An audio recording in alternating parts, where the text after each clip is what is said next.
Hey, if you tuned into my channel, that's cool. I make them for myself more than anything, just to keep my brain working, right? Because it's always good to keep yourself engaged and to make and to feel like you have a purpose, which is really important to me. So this is just my background, right? Whether you want to whether I need to validate myself or not,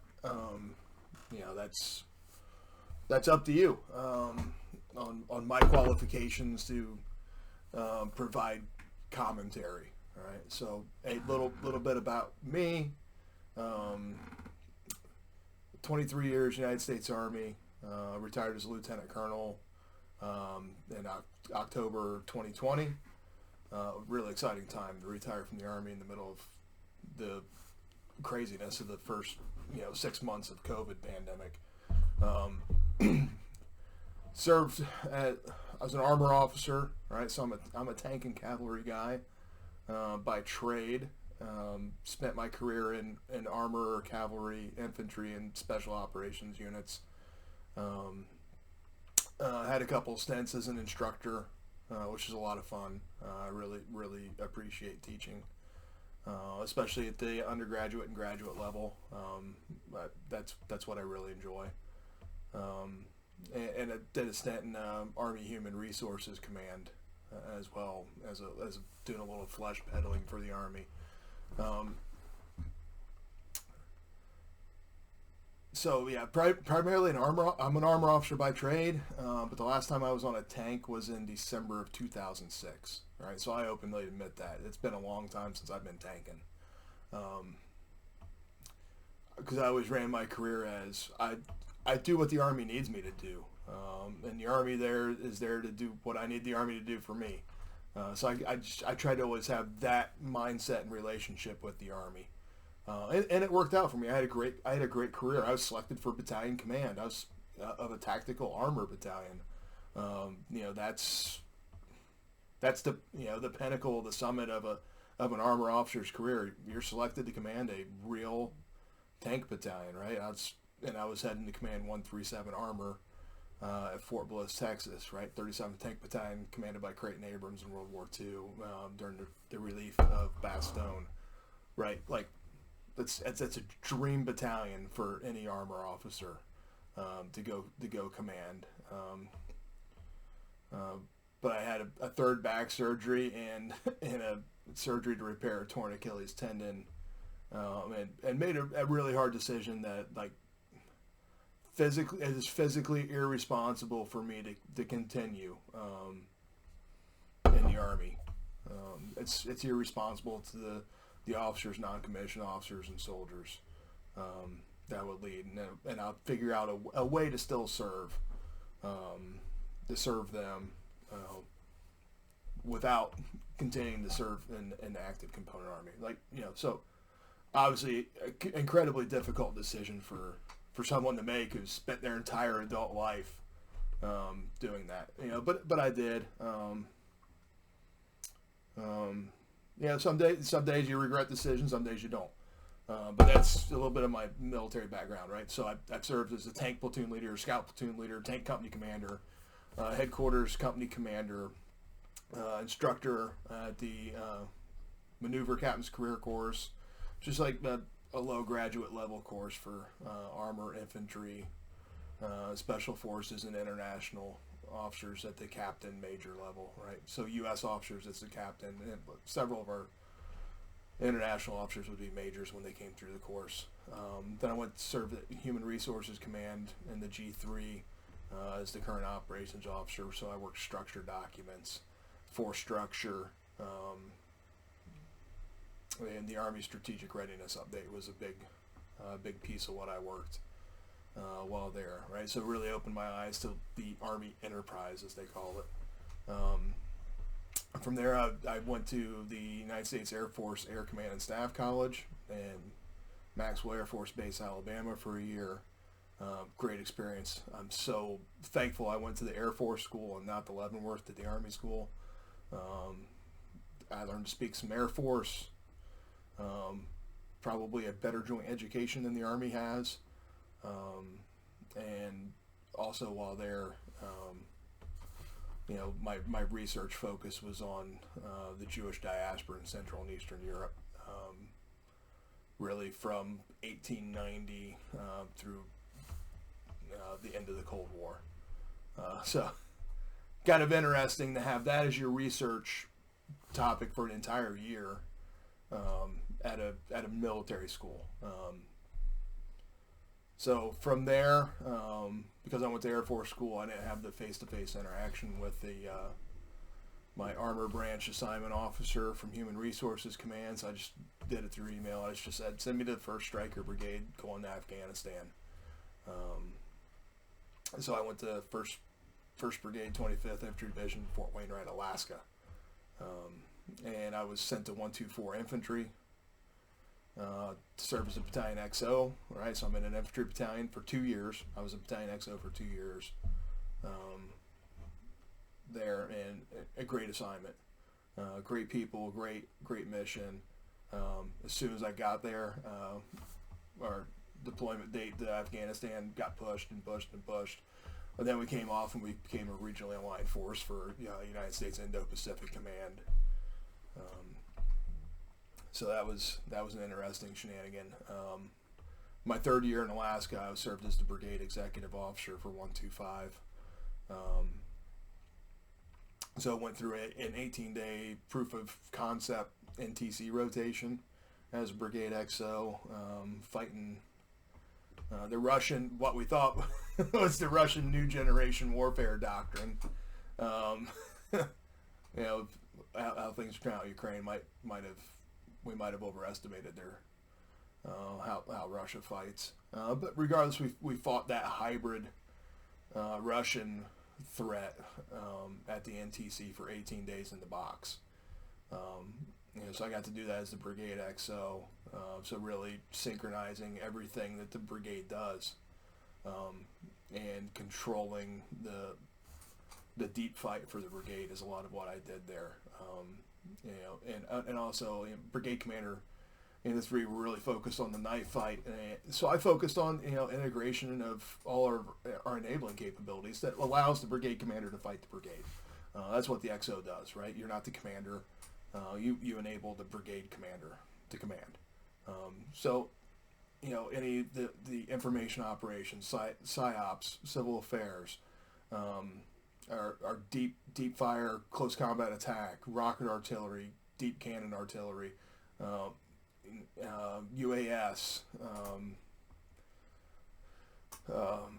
planning with the aviation task force, their manned-unmanned teams, which was a pretty new concept for that rotation in 2015.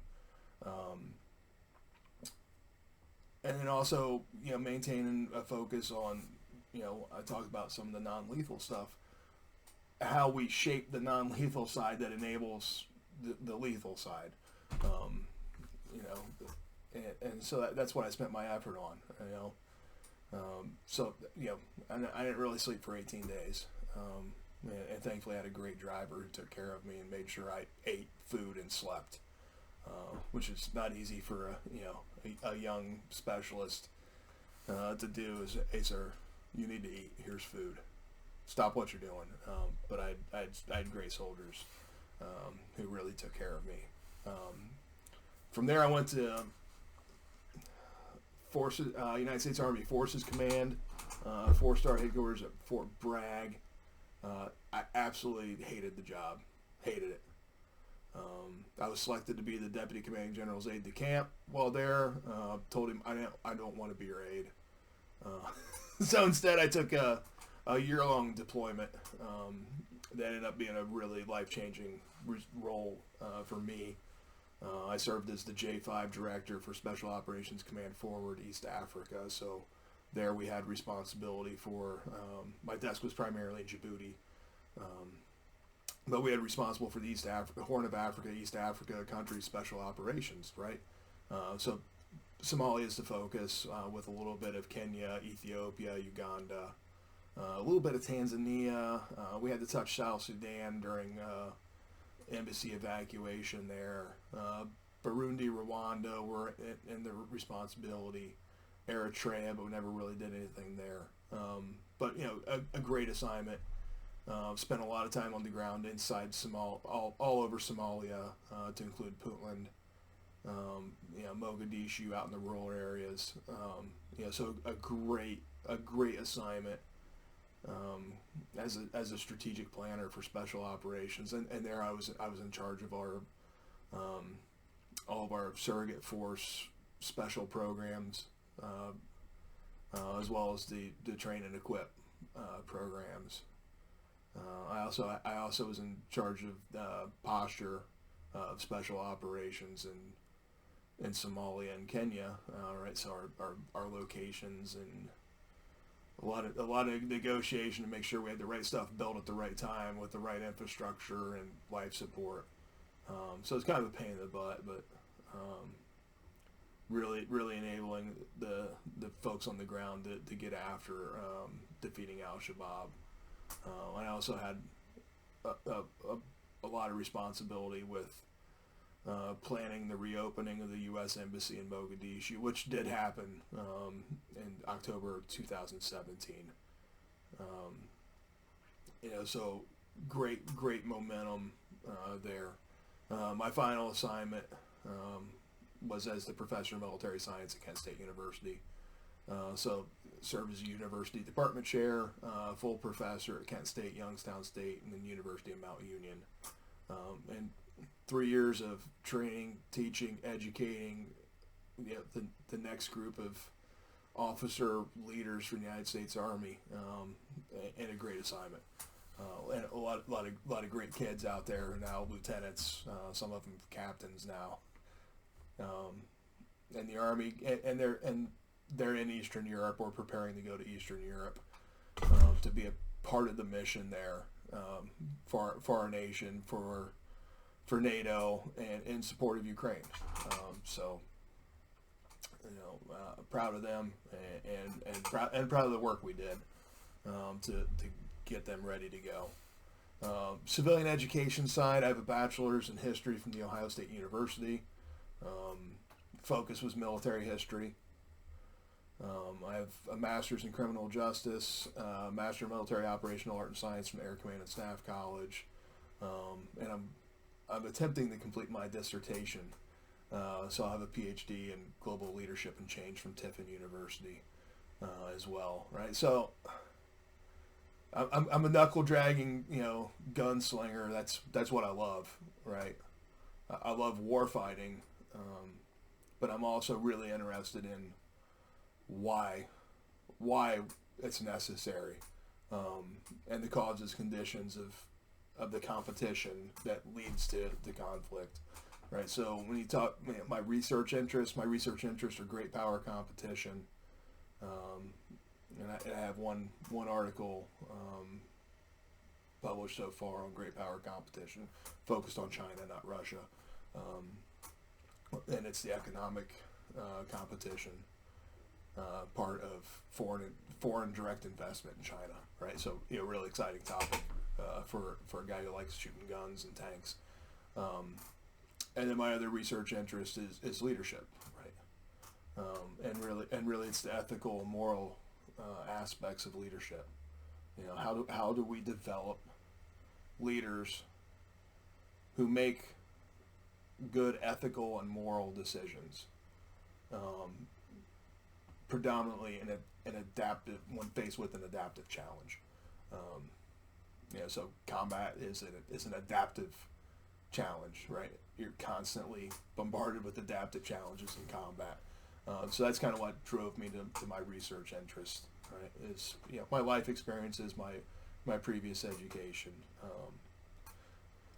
So no longer affiliated with the Department of Defense or the United States Army, but maintain obviously a large interest in real politic, and what's really happening, and what are the underlying causes and themes and messages of great power competition and conflict. So that's why I'm trying to keep my finger on the pulse with Russia's invasion of Ukraine, and trying to understand and I'm asking questions more than anything. I'm asking some questions and trying to get a a nascent understanding of why is kind of my focus and what I want to do. I'm not trying to save the world. I'm not going to. Right? I'm a dude living in Northeast Ohio, but and I also try to ask some questions that no one else is really asking. Right, like my video yesterday on education. Right, no one's asking the question about Russian education as to why is Russia having military tactical failure? Is it ask the question. Is it education? Is it morale? Like, there's multiple avenues we can go down to. Is it inefficient leadership in the Russian army? Right. If you go out and you conduct the empirical research, it's probably all of that. It's a combination of all of that, right? But that's kind of hard to do when they're prosecuting combat operations right now. So that's me. That's my background. So retired Army Lieutenant Colonel, working on his dissertation. I'm on my third rewrite of Chapter 1, second rewrite of Chapter 2 of my dissertation. Focus on adaptive leadership, right? So I'm working on that, and I coach hockey. So right now, hockey season's over, and I don't coach baseball or lacrosse in the spring. So here I am. I focus on continuing my doctoral work. All my coursework's complete, thankfully. So I'm working on my dissertation, and I'm following what's happening in Ukraine, and watching my kids play their sports in the spring. So that's me. That's my qualifications, if you can call them that. Those are my interests, and if you enjoy what I'm doing, great. If you don't, if you go watch TikTok, that's fine. Right? It's America. You can do whatever you want. So enjoy. Have a great day, and Slava Ukraini.